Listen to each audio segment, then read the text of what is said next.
Dadasi, men ishga kirmoqchiman. Yo'q, mazgi qoquvchi degan ishlar qayerda borgan endi? Har bitta narsaga sizdan pul so'rayman-ku. Ha, bo'ldi, tushunarli. Nima olib berish kerak yana? Yangi ko'ylak ko'rib qoldim, o'shani. Shunaqa demaysanmi? Nima yo'q qilmasdan, ha? Xalqni azoblamasdan uyda o'tir. Bo'ling. Dadasi, shu desangiz men yangi ish topdim-da. Ayollarga mos ekan vaqt. Maqsadga o'taylik. Tamam, bering. Uyda o'tirib iPhone ishlab chiqib qoldimi? Men shuncha ko'chada yurib, shuncha pul topib, haligacha Android ishlataman. Bo'pti, o'zim ishlab olaman. Bo'pti, olib beraman. Babi, sen ishlab olmaysan. Qarzga botib ketmaydi yana. Dadasi, xullas men ishga gaplashdim. Dushanbada ishga chiqaman. Uyda o'tirib bo'g'ilib ketdim. Obbo xudo, yana nima kerak? Hech narsa kerak emas. O'zim ishlagim kelyapti, pul topgim, oylik olgim kelyapti.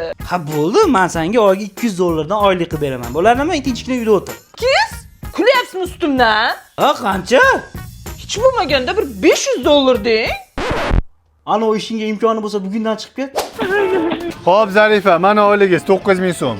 Ammo uyda o'tirib bundan ko'p topaman-ku. O'zi berganimga shukr qiling. Zararga kirgizib olgansiz. Uyda o'tirib berim pulni ishlatsam bo'lar ekan. Dadasi, men o'ylab ko'rdim. $200 ga roziman. Ana xodim kerak emasmi? Bo'ldi, uje kech. Endi faqat volontyor olamiz. Hazillashdim. Kuniga bitta non beraman.